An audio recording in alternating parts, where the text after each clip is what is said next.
जय हिंद दोस्तों। स्वागत है आपका हमारे एग्जाम बूस्टर बैच सीरीज के अंदर। इस वीडियो के अंदर हम पढ़ेंगे चैप्टर 5 के 3 important topics. First, strategic change. Second आपका है change in management strategies and third है आपका स्ट्रैटेजिक लीडरशिप। तो शुरू करते हैं अपन स्ट्रैटेजिक चेंज के साथ। तो कोई भी ऑर्गेनाइजेशन को चेंज करने की क्यों ज़रूरत होती है, पहले तो ये समझते हैं। ठीक है, अब यार क्या है, आज मारुति पेट्रोल की गाड़ियां बना रही थी, ठीक है, लेकिन जैसे ही ईवी सेगमेंट बूम हुआ, जैसे ही टेस्ला आया, जैसे ही BYD आया, जैसे ही महिंद्रा और टाटा ने अपनी व्हीकल्स लॉन्च करे, ठीक है, तभी अब अगर मारुति अपनी जो इलेक्ट्रिक गाड़ियां अगर वो लॉन्च नहीं करेगा तो उसका मार्केट शेयर धीरे धीरे कम होने लग जाएगा, क्योंकि आने वाले टाइम के अंदर हर कस्टमर जो है कार की डिमांड कर रहा है, इलेक्ट्रॉनिक कार की डिमांड कर रहा है। इसका रीज़न ये है कि उसके लिए वो एक चीपर ऑप्शन होता है पेट्रोल के हिसाब से, क्योंकि पेट्रोल के प्राइसेस डेली बढ़ते जा रहे हैं। तो जैसे ही जब एनवायरनमेंट के अंदर कुछ चेंज आता है तो कंपनी को भी उस चेंज को अडॉप्ट करना पड़ता है, उस चेंज के हिसाब से अपनी स्ट्रैटेजी को चेंज करना पड़ता है, तभी वो मार्केट में रेलेवेंट रहती है, वरना वो मार्केट के अंदर से हट जाती है। जैसे कि अपना नोकिया एक टाइम के अंदर बहुत रेलेवेंट था, बट एंड्रॉयड जैसे ही मार्केट में आया उसने अपने आप को चेंज नहीं किया, जिसकी वजह से वो मार्केट से बाहर चला गया। तो चेंज करना बहुत ही ज़रूरी होता है। तो स्ट्रैटेजिक चेंज के कुछ स्टेप्स होते हैं, 3 स्टेप्स होते हैं कि हम स्ट्रैटेजी के अंदर, हम कंपनी के अंदर एक स्ट्रैटेजी को चेंज कैसे करें, वो 3 स्टेप्स की मदद से कर सकते हैं। फर्स्ट स्टेप क्या होता है? Recognise the need for change. सबसे पहले तो आपको ये समझना पड़ेगा कि यार मेरी ऑर्गेनाइजेशन में चेंज की नीड है। अगर मैं यही नहीं समझूंगा कि मेरे अंदर किसी चीज़ की कमी है, मेरे को चेंज करने की ज़रूरत है, तो मैं कभी भी इनिशिएटिव लूंगा ही नहीं चेंज करने का। तो सबसे पहला step, recognise the need for change. सबसे पहले रिकॉग्नाइज करो कि हमें चेंज की ज़रूरत है। उसका क्या है, देखो, फर्स्ट स्टेप इज डायग्नोस। मतलब अगर आप कभी भी, आपको कोई बीमारी होती है तो फर्स्ट स्टेप क्या होता है, उस इलाज को ठीक करने, उस बीमारी को ठीक करने का या उस बीमारी का इलाज करने का, कि हमें डायग्नोस करना पड़ता है कि हमें क्या बीमारी है। ठीक है, तो डायग्नोस विच फैसेट्स का मतलब होता है aspects of the present corporate culture are strategy supportive and which are not. तो आपको सबसे पहले जानना पड़ेगा कि जो प्रेजेंट में हमारे पास चीज़ें हैं, हमारी रिसोर्सेज है, हमारे फैक्टर्स है, और जो हम फ्यूचर में स्ट्रैटेजी चेंज करने की सोच रहे हैं, कौन से जो फैक्टर्स है वो स्ट्रैटेजी को सपोर्ट करेंगे और कौन से फैक्टर्स उसके लिए एक बाधा उत्पन्न करेंगे, एक हमारे लिए प्रॉब्लम होंगे। ठीक है। Second, it means going for environmental scanning. इसका मतलब है हमें डायग्नोस करने के लिए क्या करना पड़ेगा, जैसे MRI मशीन के अंदर जाना पड़ता है ना, वैसे ही हमें एनवायरमेंटल स्कैनिंग करनी पड़ेगी, जिसमें हम अपने इंटरनल और एक्सटर्नल जो हमारे फैक्टर्स है उसको डिटरमाइन करेंगे, अपनी स्वॉट एनालिसिस करेंगे, स्ट्रेंथ, वीकनेसेस, अपॉर्चुनिटीज और थ्रेट्स को एनालाइज करेंगे। ठीक है, चलिए अब सेकंड क्या है, create a shared vision to manage change. Second हमें क्या करना पड़ेगा, जब हमने डायग्नोस कर लिया कि यार ये हमें प्रॉब्लम है, जब हमने प्रॉब्लम आइडेंटिफाई कर ली, तो अब हम क्या करेंगे, एक शेयर्ड विजन बनाएंगे कि इससे कैसे हम लड़ें। जैसे मान लीजिए आज एक घर के अंदर किसी भी व्यक्ति को, भगवान ना करे किसी के साथ भी हो, बट कोई बीमारी डायग्नोज होती है, तो उसके बाद उसका पूरा परिवार एक साथ बैठ के डिसाइड करता है कि हमें अब किस डॉक्टर को दिखाना है, हमें इसका आगे इलाज कैसे करना है और कितने टाइम में इसको ठीक करना है। तो वैसे ही एक हम शेयर्ड विजन अपने सारे एम्प्लॉयज़ वगैरह के साथ, जो हमारी टॉप मैनेजमेंट के लोग हैं, सबको बिठा के एक विजन बनाएंगे। ठीक है, objectives of both individuals and organisation should coincide. ऐसी विजन होनी चाहिए हमारी कि जो हमारे ऑब्जेक्टिव है, टॉप मैनेजमेंट चाह रहा है, वही जो नीचे वाले मेंबर्स हैं उसकी कंपनी के, वो चाहें कि ऑर्गेनाइजेशन ऐसे ही वर्क करे।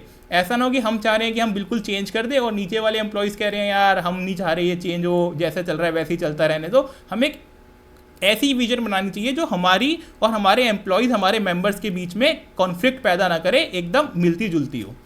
तो objectives of both individual and organisation should coincide, there should be no conflict between them. बिल्कुल भी उनके बीच में कन्फ्लिक्ट नहीं होना चाहिए।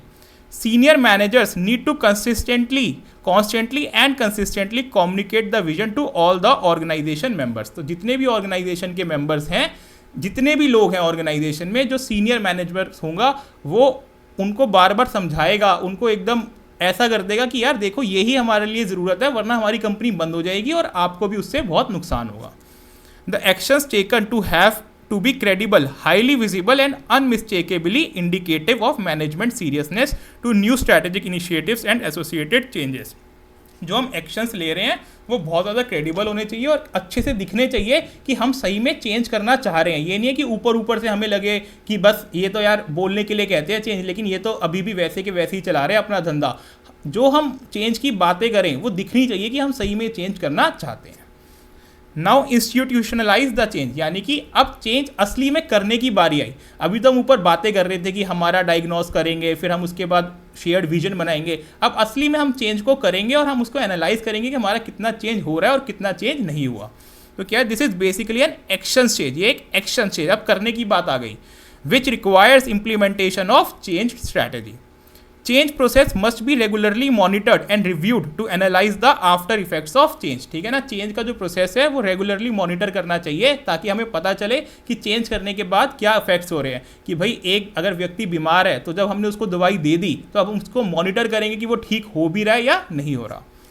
एनी डिस्क्रिपेंसी और डेविएशन, कुछ भी खराबी हुई व्यक्ति के अंदर या ऑर्गेनाइजेशन के अंदर चेंज करने के बाद, तो जैसे ही कुछ भी हो उसको नोट करो और अपने मैनेजर को बताओ कि भाई ये देखो ये ठीक नहीं चल रहा, ठीक है, और उसका करेक्टिव एक्शन लो। तो चलिए ये हो गया अपना चेंजेस। तो आप एग्जाम में याद रखना कि अगर आपसे जनरल पूछता है कि स्टेप्स बताओ कि किसी भी ऑर्गेनाइजेशन में चेंज करने के स्टेप्स क्या है, और वो कर्ट लेविन का नाम नहीं लेता, तो आपको ये 3 स्टेप्स लिखने हैं। ठीक है, recognise the need for change, second create a shared vision to manage change, and third institutionalise the change. अगर वो क्वेश्चन के अंदर स्पेसिफिक लिखता है कि Kurt Lewin's model of change बताओ या कर्ट लेविन्स को रेफरेंस करते हुए स्टेप्स ऑफ चेंजेस बताओ, ठीक है, तो आपको ये 3 स्टेप्स लिखने हैं। तो अब कर्ट लेविन्स जो हमें क्या बताता है, कर्ट लेविन्स बताता है कि मैं आपको चेंज करने का ऐसा तरीका बताऊंगा कि वो परमानेंट आपकी ऑर्गेनाइजेशन में चेंज हो जाएगा। आपको बिल्कुल भी कोई भी एम्प्लॉय, कोई भी सीनियर मैनेजमेंट ऐसा नहीं लगेगा कि वो पहले जैसा है। चेंज होने के बाद वो बिल्कुल अब उसके दिमाग में फिट हो जाएगा कि जो हमने बोला है वो अब ऐसे ही चलेगा, बिल्कुल भी वो पुराने तरीके भूल जाएगा। तो कर्ट लेविन हमें कैसे कहते हैं, कैसे वो करेंगे ये चीज़। सबसे पहले तो वो कहते हैं अनफ्रीज करो सिचुएशन। अनफ्रीज का मतलब ये है कि मान लीजिए आज मेरे को पता चला ऑर्गेनाइजेशन में भाई मेरे को ये चेंजेस लाने हैं, ठीक है, तो अब ये नहीं है कि मैं सीधा कल से बोलूँ भाई सारे इधर आओ और अब से ये काम धंधा बंद करो और कल से ऐसे काम करना शुरू कर देना, ऐसा नहीं। अनफ्रीज का सिचुएशन का मतलब है कि मैं सबसे पहले ऊपर के लोगों को बोलूँगा कि यार देखो अब ना हमें आगे ऐसे चेंजेस लाने पड़ेंगे, ठीक है। फिर वो नीचे वाले लोगों को बोलेंगे कि यार ये ना अभी चेंजेस होंगे ऑर्गेनाइजेशन में, तो वो एक आध महीने उसमें प्रिपेयर हो जाएंगे सारे लोग कि यार कुछ ना कुछ मैनेजमेंट की तरफ से चेंज आने वाला है। तो इसको कहते हैं अनफ्रीज सिचुएशन, कि एकदम से उनको शॉक ना लगे नीचे वालों को कि यार ये क्या हुआ, हमने एकदम से इतना बड़ा चेंज कैसे कर दिया। तो उनके लिए एकदम शॉकर नहीं होना चाहिए, उनके लिए एक वो एब्जॉर्ब कर सकें जब हम जब हम चेंज करें। तो क्या होता है, makes the individuals aware of the necessary for change and prepares them for a change. सबसे पहले तो इंडिविजुअल्स जो आपकी ऑर्गेनाइजेशन में काम करते हैं ना, उनको अवेयर करो कि भाई ये चेंज की ज़रूरत है, और उनको बोलो कि भाई ये चेंज करेंगे तो हमारे भले के लिए होगा, इससे हमारा कोई नुकसान नहीं होगा। Second, change should not come as a surprise, एकदम से अचंभे की तरह नहीं आना चाहिए चेंज, उनको पहले से पता होना चाहिए कि हम चेंज करने वाले हैं। Then third, unfreezing is the process of breaking down the old attitudes and behavior, customs and traditions so that they start with the clean state. Unfreezing का मतलब है जो वो पुरानी दिमाग में उनके भरा हुआ है कि अब ऐसे ही चलता रहेगा पूरी ज़िंदगी, उसको थोड़ा सा निकाल दो और उनके दिमाग में नई चीज़ें डालो कि अब इसको हम ऐसे चेंज करेंगे। जैसे कि आप एक एग्जांपल ले लीजिए कि कोई ऑर्गेनाइजेशन के अंदर जब तक कंप्यूटर नहीं थे वो मैनुअली हर चीज़ की एंट्री करते थे। फिर ऑर्गेनाइजेशन ने बोला यार अब हमें बिल्कुल मैनुअल एलिमेंट ख़त्म करके सब कुछ कंप्यूटर पे लाना है। तो अगर मैनेजमेंट ये डिसीजन ले और वो कल लाके सीधा कंप्यूटर रख दे और बोले कि भाई ये हटा दे, भाई तू कल से इस पे काम करियो, ठीक है, तो वो डर जाएगा, वो बोलेगा यार मैं ऐसे कर ही नहीं सकता, आपने पहले बताया नहीं। यही धीरे धीरे उनका क्या करे, एक कंप्यूटर पहले लैब बनाए, उसके अंदर उनको 1-2 महीने की वो धीरे धीरे जाके ट्रेनिंग करें, फिर उसके बाद वो धीरे धीरे कुछ प्रोसेसेस को वो कंप्यूटर पे लाए, कुछ मैनुअली रहने दें, और 1 साल के अंदर वो सारा का सारा कंप्यूटर पे ले आए। तो वो जो एम्प्लॉयज़ हैं उनको समझ में आएगा कि ये हमारी बेटरमेंट के लिए ही हो रहा है। Then this can be achieved by making announcements, holding meetings and promoting the new ideas। वही जैसे मैंने आपको बताया कि लैब बना दी, एक मीटिंग रख ली कि भाई अब हमें चेंजेस की ज़रूरत है, हम इस तरीके से अगर एम्प्लॉयज़ को समझाएंगे तो वो ज़्यादा बेटर तरीका है चेंज लाने का। तो सबसे पहला क्या है, अनफ्रीजिंग द सिचुएशन। हमने अनफ्रीज किया है, हमने उसको डब्बे से निकाला है अपनी सिचुएशन को कि हम चेंज करना चाह रहे हैं। सेकेंड क्या है, changing to the new situation, अब हम करेंगे चेंज, ठीक है। चेंज कैसे कर सकते हैं हम, किसी भी ऑर्गेनाइजेशन के अंदर चेंज कैसे ला सकते हैं, तो कर्ट लेविन कहते हैं 3 तरीके से आप एम्प्लॉयज़ को चेंज कर सकते हो। तो बड़े इंटरेस्टिंग है ये 3 तरीके, समझते हैं। Once the unfreezing process has been completed and the members of the organization recognize the need for change and have been fully prepared to accept such change, their behavior patterns need to be redefined. अब उनके जो जब एक बार उन्होंने ठान लिया कि हम चेंज करने वाले हैं, तो जो एम्प्लॉयज़ के बिहेवियर पैटर्न्स है ना, अब उनमें चेंज आ जाना चाहिए। S.C. Kellman has proposed 3 methods for reassigning new patterns of behavior. They are compliance, identification and internalization. 3 method से हम पिछला उनके दिमाग में जो भी है वो सब हटा के सीधा उनके बिहेवियर में जो न्यू चेंजेस है वो ला सकते हैं इन 3 मेथड से। क्या? सबसे पहला कंप्लाइंस। कंप्लाइंस आपको नाम से ही पता चल रहा है कि भाई तुम्हारा मन हो या ना हो, अगर जो हमने नई चीज़ें बताई है अगर तुम उससे कंप्लाई करोगे तो तुम्हें मिलेगा रिवॉर्ड, तुम्हारी बढ़ेगी सैलरी, और अगर तुमने नहीं किया तो तुम्हें निकाल दिया जाएगा नौकरी से या तुम्हारा होगा डिमोशन। तो सिंपल सी बात है कंप्लाइंस की तुम्हें करना पड़ेगा। फर्स्ट क्या है? Strictly enforcing the reward and punishment strategy for good और बैड बिहेवियर, मतलब स्ट्रिक्टली बता देंगे कि ये तो करना पड़ेगा। कंप्लाइंस से मतलब ही समझ में आ रहा है कि तुम्हें कंप्लाई करना ही पड़ेगा। Second, identification.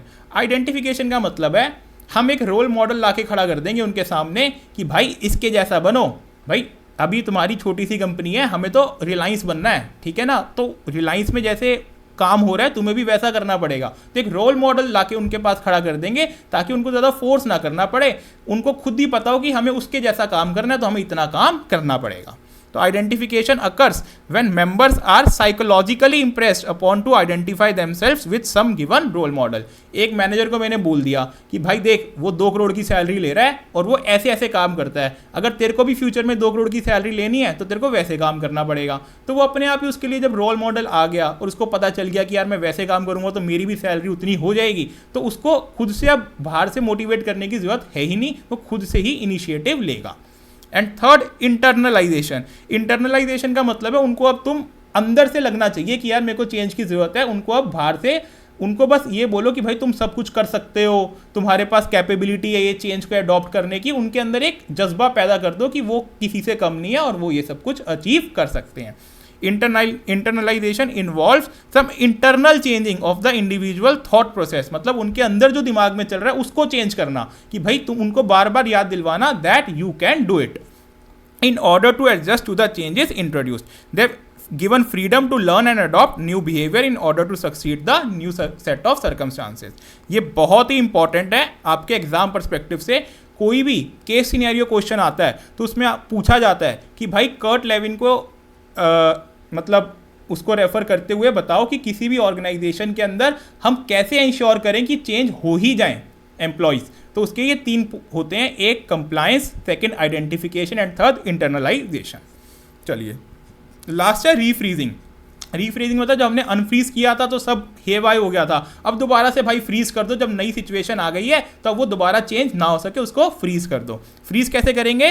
When the new behaviour becomes a normal way of life, उसको कॉन्टिन्यूसली रीइंफोर्स रखो, वही मेजर करते रहो कि कहाँ पे कुछ चेंजेस हो रहे हैं, बार बार देखते रहो कि जो चेंजेस हमने बोले थे वो सही तरीके से हो रहे हैं या नहीं हो रहे। तो ये हो गया आपका रीफ्रीजिंग। इसमें आपका लिखा हुआ है कि चेंज एक कॉन्टिन्यूस प्रोसेस है, आपको बार बार ध्यान रखना पड़ेगा कि आपके चेंजेस जो हो रहे हैं वो सही से हो रहे हैं या नहीं हो रहे। अब करते हैं इसका क्वेश्चन बैंक। फर्स्ट क्या है? डिफाइन रीफ्रीजिंग इन कर्ट लेविन चेंज प्रोसेस। तो अभी हमने ऊपर पढ़ा कि कर्ट लेविन ने 3 फेजेस चेंज के प्रपोज करे थे। First unfreezing, second changing and then refreezing. Refreezing occurs when the new behaviour becomes a normal way of life. Then define strategic change, explain the various phases of change process as propounded by Kurt Lewin। तो अब इस पे अंदर लिखा हुआ है कि strategic change बताओ सबसे पहले तो क्या होता है। तो स्ट्रैटेजिक चेंज क्या होता है? जब एक्सटर्नल फैक्टर्स एनवायरनमेंट की वजह से हमें अपनी कंपनी की स्ट्रैटेजी को चेंज करना पड़े तो उसको हम स्ट्रैटेजिक चेंज बोलते हैं। उसके बाद बोल रहा है वेरियस स्टेजेस और फेजेस बताओ चेंज प्रोसेस के जो कि कर्ट लेविन ने दिए थे। तो हमें वही 3 फेजेस बता देने हैं, freezing, unfreezing, then change and then refreezing. The changes in the environmental forces often require businesses to make modifications in their existing strategies and bring out new strategies. Strategic change is a complex process that involves a corporate strategy focused on new markets, product, services and new ways of doing business. 3 steps of initiating strategic change are recognize the need for change, create a shared. भाई देखो, मैं आपको बताऊं, हिसाब से तो यहाँ पे इन्होंने कर्ट लेविन का नाम दिया है, तो आपको 100% यही लिखना है. ये ICI की गलती है कि इन्होंने ये वाला आंसर, ऊपर वाला आंसर दे दिया जनरल पॉइंट, बट आपको ये नहीं लिखना, आपको यही वाले 3 पॉइंट्स लिखने हैं. ठीक है, चलिए अब आगे चलते हैं. देखो यहाँ पे लिखा हुआ है, आपको ये लिखने की ज़रूरत नहीं है, आप इसको स्किप कर सकते हैं, आप सिर्फ और सिर्फ ये लिख सकते हैं. ठीक है, ये वाले आपके जो कर्ट लेविन के पॉइंट है आपको यही लिखने हैं. चलिए अब आगे चलते हैं.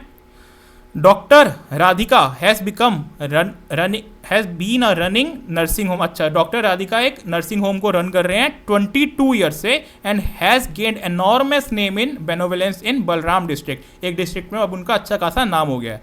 रिसेंटली जो उनकी डॉटर है डॉक्टर राधिका, अरे ये क्या नाम कैसे सेम है भाई दोनों का, completed her medicine degree from the United States of America and return to her homeland to serve her father's practice. ठीक है जी. She has been given the baton to promote modern medicine and retain the local skilled youth in their practice. However her nursing medical youth has been more incline to e-commerce, IT and employment abroad.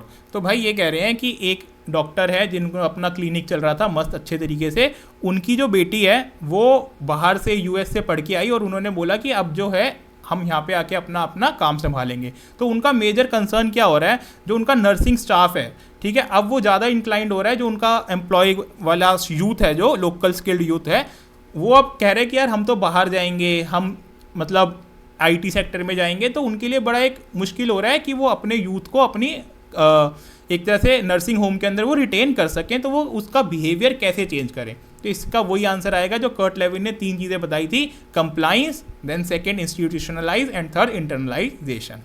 ठीक है ना, तो इसका answer वही होगा, compliance, identification and internalisation. Sorry, institutionalise वो ऊपर वाला था, तो कंप्लाइंस, आइडेंटिफिकेशन एंड इंटरनलाइजेशन.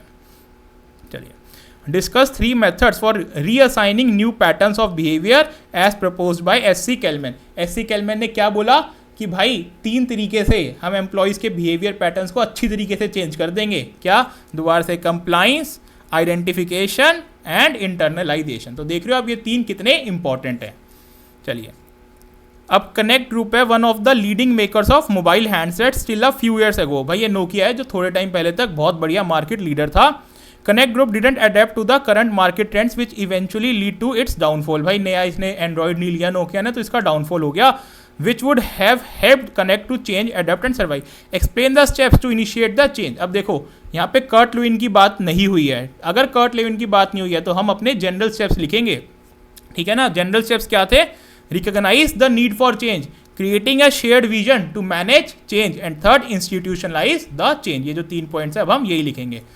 तो ये प्लीज़ याद रखना, अगर कर्ट लेविन की बात हुई है तो वो वाले 3 पॉइंट्स आएंगे कि भाई अनफ्रीज करेंगे, देन चेंज करेंगे, देन रीफ्रीज करेंगे. अगर कर्ट लेविन की बात नहीं हुई और बोला कि स्ट्रैटेजी को चेंज करेंगे तो हम जनरल चेंजेस लिखेंगे. Steps, first recognise the need for change, second create a shared vision, and third institutionalise the change. ठीक है, चलिए.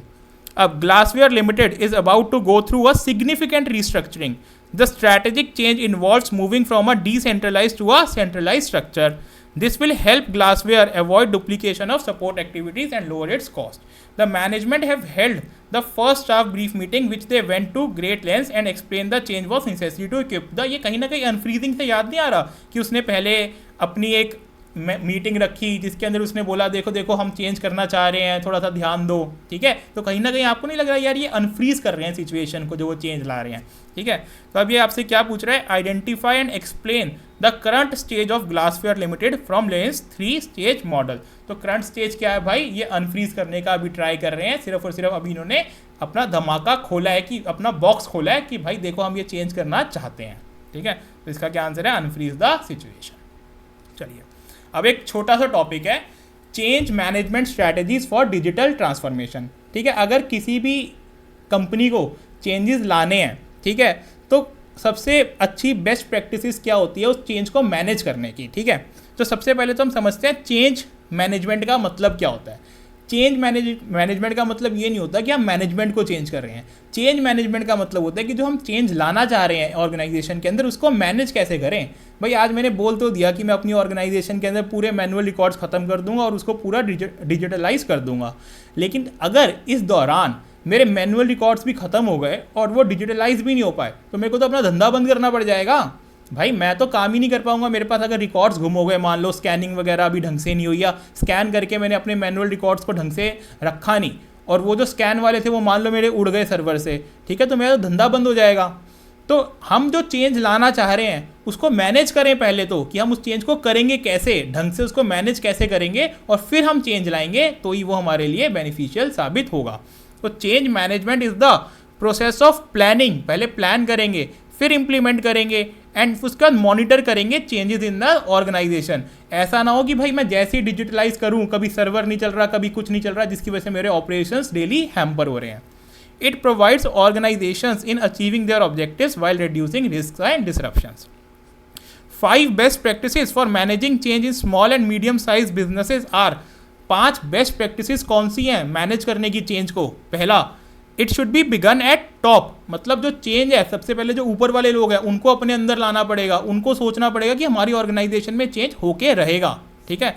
A focused, invested and united leadership that is on the same page about the company's future is reflected in that change begins at the top।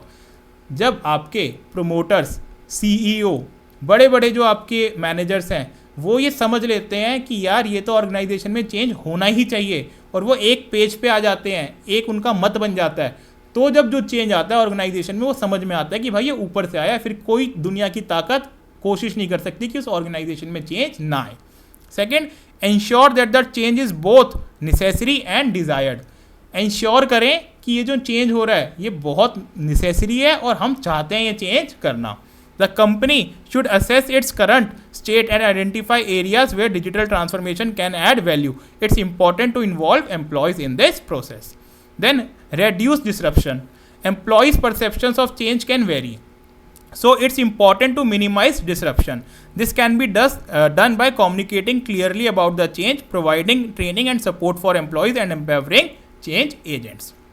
तो भाई इसके अंदर क्या है यार, तुम जब चेंज करते हो तो कुछ ना कुछ 5-10 एम्प्लॉयज़ ऐसे होते ही हैं जो कभी झंडा लेके आ जाएंगे कि हम ये नहीं करेंगे, हम वो नहीं करेंगे, हमारे पास रेगुलर काम है, हम एक्स्ट्रा टाइम नहीं लगाएंगे, ऐसे, ठीक है। तो इसका क्या इलाज है?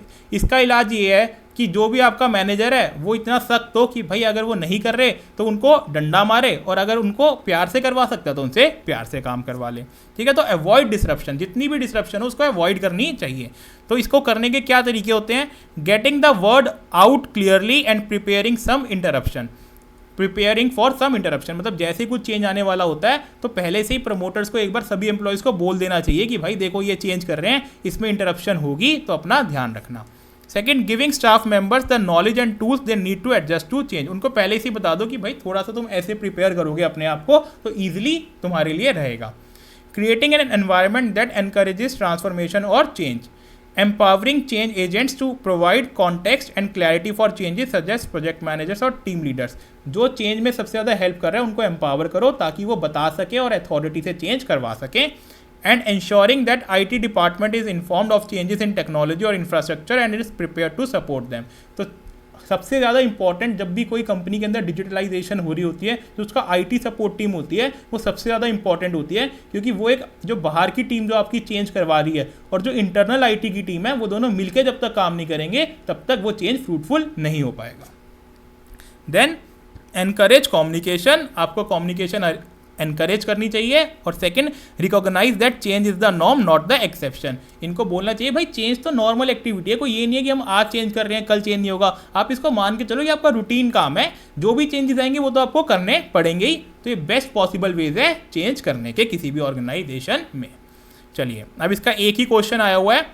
Imagine you are a consultant advising a small manufacturing company embarking on a digital transformation journey। मेरे को लग रहा है ये आपके एग्जाम के लिए इंपॉर्टेंट है इसलिए मैंने ये वाला क्वेश्चन कवर करवा दिया। The company's leadership is concerned about managing and change effectively।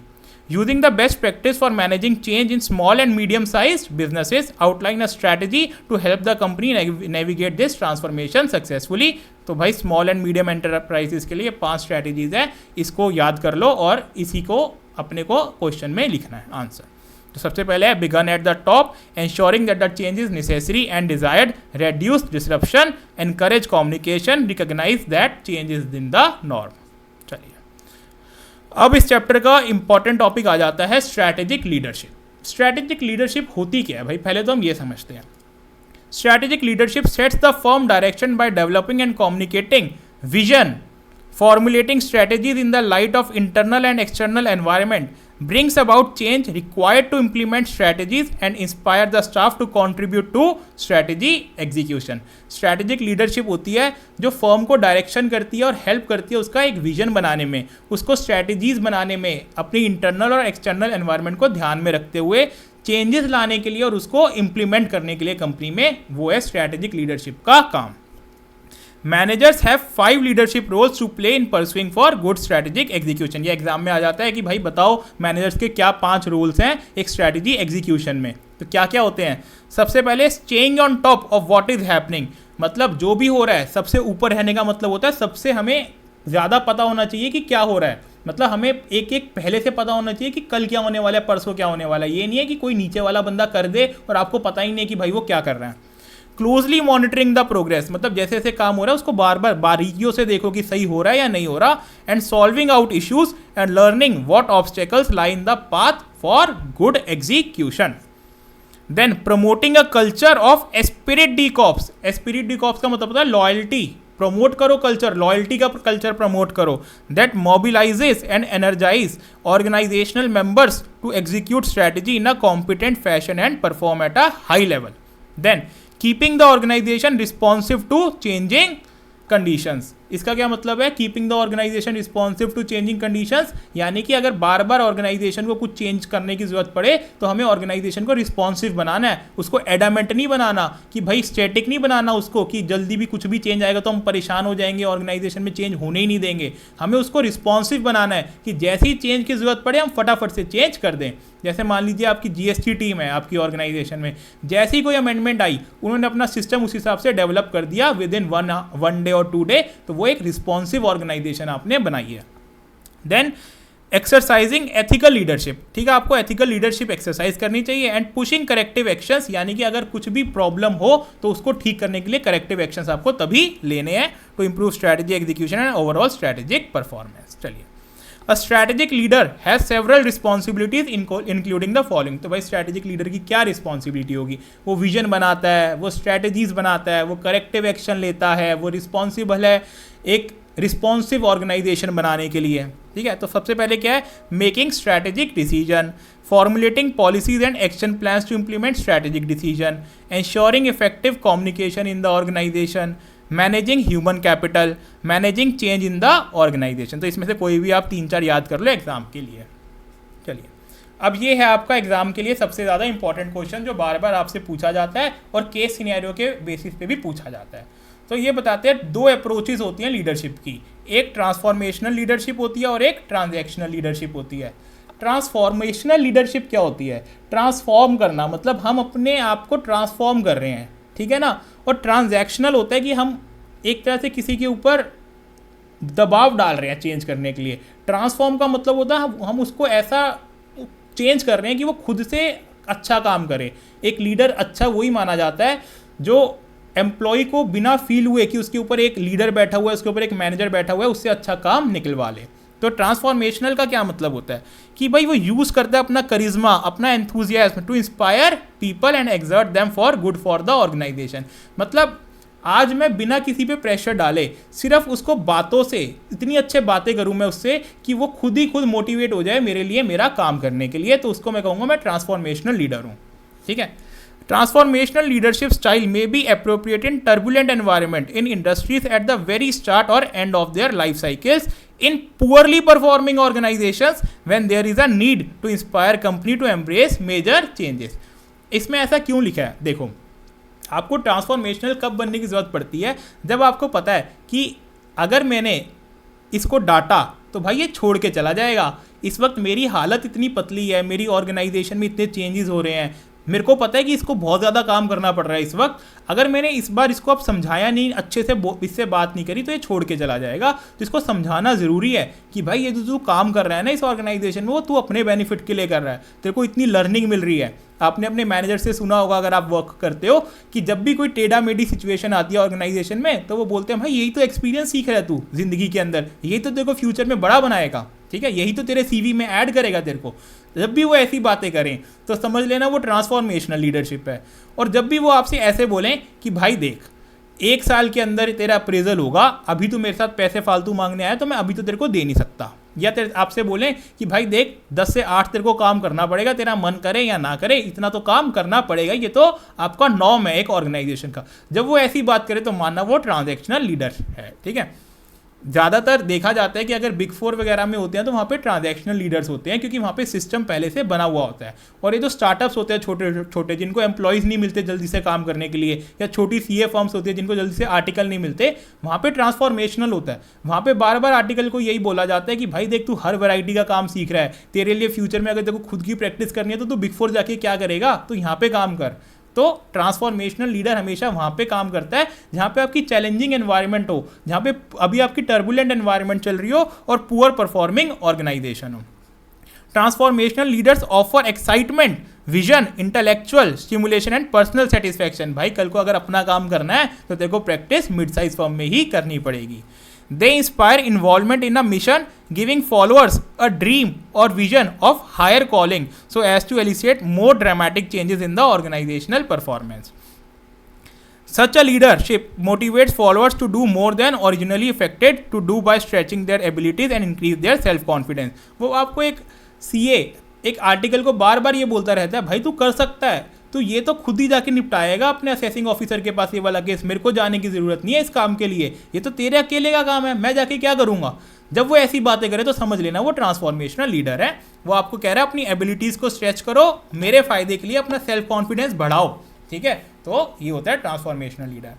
अब ट्रांजैक्शनल लीडर क्या होता है, focus is more on designing systems. वो कहता है भाई देखो मेरा सिस्टम ना ऐसा बन गया है, मेरी ऑर्गेनाइजेशन चल रही है बढ़िया, जिसको इस ढांचे के अंदर रह के काम करना है वो मेरी ऑर्गेनाइजेशन में रहे, जिसको इस ढांचे से प्रॉब्लम है वो चला जाए। तो क्या होता है, वो कहता है मैंने अपना एक सिस्टम बना दिया है। वो कहता है controlling the organisations activity and more likely to be associated with improving the current situation. Transactional leaders try to build on the existing culture and enhance current practices. वो ये नहीं कहता कि भाई आज तू ये भी कर ले, आज तू ये भी कर ले काम। वो कहता है देख भाई तेरे को इस चीज़ के लिए हायर किया था, ये सेट पैटर्न है, तेरे को इतना ही काम करना है, ऐसे काम करना है, और इसी को मैं आगे डेवलप करूँगा, यही हम जो मेरा अभी सिस्टम चल रहा है इसी को मैं और अच्छा बनाऊँगा अपनी ऑर्गेनाइजेशन में। Transactional leadership style uses the authority. यहाँ पे अथॉरिटी यूज़ करता है वो कि भाई मैं पार्टनर हूँ बिग 4 का, मैं मैनेजर हूँ बिग 4 का, यहाँ पे ऐसे ही काम होता है। Office to exchange reward such as pay and status. तो अगर ऐसे काम करेगा तो तेरे को इतना अच्छा पैसे मिल जाएंगे, अगर नहीं करेगा तो तेरे को प्रमोशन नहीं मिलेगी। They prefer a more formalized approach to motivation, setting clear goals with explicit rewards and penalties for achievement and non-achievement. अच्छी ऑर्गेनाइजेशन में बिग 4 में आपको पता होता है कि अगर मैंने 1 साल अच्छे से काम किया है, मेरी मैनेजर से अच्छी बनती है तो मेरे को 20 से 25% इंक्रीमेंट मिल जाएगा। छोटी ऑर्गेनाइजेशन में हो सकता है कि आपकी अगले साल सैलरी डबल हो जाएगा और ऑर्गेनाइजेशन में पैसा आ जाए, और मान लीजिए अगर ऑर्गेनाइजेशन के हालात बुरे हो गए तो हो सकता है वो आपको अगली बार 1 रुपये का भी इंक्रीमेंट ना कर पाए। तो छोटी और बड़ी ऑर्गेनाइजेशन के अंदर ये डिफरेंस होता है। छोटी ऑर्गेनाइजेशन में ज़्यादातर आपको ट्रांसफॉर्मेशनल लीडर मिलेंगे क्योंकि उनको आपकी ज़रूरत है, वो चाहते हैं मेरी ऑर्गेनाइजेशन में मेरे एम्प्लॉयज़ बने रहें, जितने पैसे में वो काम कर रहे हैं उतने पैसे में वो काम करते रहें, तो वो उनको मोटिवेट करता रहता है। और ट्रांजैक्शनल को पता है यार ये जाएगा तो मेरे पास 10 लोग और आ जाएंगे, तो वो अपने सेट पैरामीटर्स पे काम करता है। चलिए अब इसका क्वेश्चन बैंक कर लेते हैं जल्दी से। Distinguish between transformational and transactional leader. तो इसका क्या है, transformational leadership style uses charisma and enthusiasm, और वो क्या करता है, वो अथॉरिटी का यूज़ करता है। ट्रांसफॉर्मेशनल लीडरशिप टर्बुलेंट एनवायरनमेंट में ज़्यादा काम आती है ट्रांसफॉर्मेशनल, जहाँ पे बहुत ही कंपनी या तो स्टार्ट हो रही है या एंड हो रहा है या फिर कंपनी पुअरली परफॉर्म कर रही है। ट्रांजैक्शनल कहाँ पे है, जहाँ पे स्टेटिक एनवायरनमेंट है, यानी कि टर्बुलेंट एनवायरनमेंट नहीं है और मैच्योर इंडस्ट्री, अभी नई इंडस्ट्री नहीं है, वो पैसा बना रही है और उसका ऑर्गेनाइजेशन अब सेट हो चुकी है। Transformational leaders inspire employees by offering excitement, vision, intellectual stimulation and personal satisfaction. Transaction leader prefer a formalized approach कि भाई हमारा ये है अप्रेजल साइकिल, इसमें आपकी अप्रेजल हो जाएगा, आपको टेंशन लेने की ज़रूरत नहीं है. ट्रांसफॉर्मेशनल बोलेगा कि भाई पैसे आती तेरा अप्रेजल कर दूंगा, तू अभी रुक जा. तो ये फ़र्क है. चलिए, Suresh Sinha has been recently appointed as the head of a strategic business unit of a large multi-product company. Advise Mr. Sinha about the leadership role to be played by him in execution of strategy. You have been appointed as CEO in a company which is facing many difficulties in proper executing of its strategy. आप बताओ कौन सा leadership role उसको करना चाहिए. आप बताओ भाई, यहाँ पे जो है ये बंदा कहीं ना कहीं कंपनी की पोजीशन टाइट है, तो अब उसको क्या करना चाहिए? उसको क्या करना चाहिए? उसको ट्रांसफॉर्मेशनल लीडर बनना चाहिए. ठीक है. तो अच्छा, इसमें एक्सप्लेन लीडरशिप रोल्स बोला है, उसके अंदर ये नहीं लिखा कि कौन सा आपको लीडर बनना है. इसमें लिखा है कि आप ये बताओ कि कोई भी लीडरशिप रोल आप क्या करेंगे. तो आपको वो 5 वाले लीडर ऊपर रोल लिखने हैं कि staying on the top, promoting the culture of esprit de corps, loyalty रहनी चाहिए, keeping the organisation responsive, exercising ethical leadership and pushing corrective actions. Ritwik, located in Mumbai, Maharashtra, is the owner of a popular brand of ready-to-eat snacks Trendy. यश, उनका जो बेटा है वो अपने chartered accountancy करके अपने फादर को असिस्ट करने आया बिजनेस में. The approach followed by father and son in management were very different. While Ritwik prefer to use authority. Ritwik क्या है? आपका ट्रांजैक्शनल बंदा है, वो एक फॉर्मल सिस्टम बना रखा है उसने, और वो मोटिवेट वगैरह कुछ नहीं करता. उसको पता, वो मोटिवेट करता है अपने रिवॉर्ड्स और पनिशमेंट से. यश कहता है भाई ऐसे काम नहीं करना चाहिए, हमें लोगों को इंस्पायर करना चाहिए, हमें उनको तरीके से काम निकलवाना चाहिए, वो भी इंसान है. तो दोनों का लीडरशिप स्टाइल बताओ. तो एक का लीडरशिप स्टाइल है आपका ट्रांजैक्शनल, ऋत्विक का, और आपका यश का है transformational leadership style. Ram and Shyam are two brothers engaged in the business of spices. Both have different approaches of management. Ram prefers conventional and formal approach, और आपका जो while श्याम जो है वो डेमोक्रेटिक पार्टिसिपेटिव मैनेजमेंट को approach करता है. तो बताओ, सेम राम जो है आपका ट्रांजैक्शनल है और जो श्याम है वो आपका ट्रांसफॉर्मेशनल लीडर है. Cathans Limited is a diversified business entity having business operations across the globe. The company leadership has changed as Mr. D. Bandyopadhyay handed over the rule. The company leadership has changed as Mr. D. Bandyopadhyay handed over the pedals to his son Aditya. अच्छा भाई, उन्होंने अपने बेटे को अब सारा काम धाम संभाल दिया है due to his poor health. Aditya बहुत पढ़ा लिखा इंसान है, IIT से आया है. However, being very young, he is not clear about his role and responsibilities. In your view, what are the responsibilities as a CEO? तो भाई अब आपको एज अ लीडर की रिस्पॉन्सिबिलिटीज़ बतानी है क्या क्या होती हैं. तो क्या होती हैं? एक स्ट्रैटेजिक डिसीजन बनाना, formulating policies, ensuring effective communication, managing human capital, ये सबसे ज़्यादा इंपॉर्टेंट होती है इसकी, managing the change, creating and sustaining strong corporate culture and sustaining high performance. जैसे अभी ऊपर हमने ये पढ़ा था, यही आपको इसमें से 3-4 स्ट्रैटेजीज़ को या 3-4 रिस्पॉन्सिबिलिटीज़ को याद करना है. अगला लास्ट क्वेश्चन. अंशुमन एक CEO है एक स्ट्रगलिंग कंपनी का. Despite the challenges he believed in the potential of his team and was determined to turn the company around. He started by communicating his vision to his employees. He encouraged them to think outside the box, take risk and be creative. He also invested in training programs to help employees develop new skills. He regularly recognized reward employees for their hard work, which increased their job satisfaction and commitment. As a result, the company began to seek changes. Identify and discuss leadership style adopted by Anshuman. तो बताओ भाई इसने क्या किया? ये transformational leadership style है. जो भी अच्छा लीडरशिप स्टाइल आपको लगे, अच्छा काम किया, उसमें लिख देना ट्रांसफॉर्मेशनल लीडरशिप स्टाइल.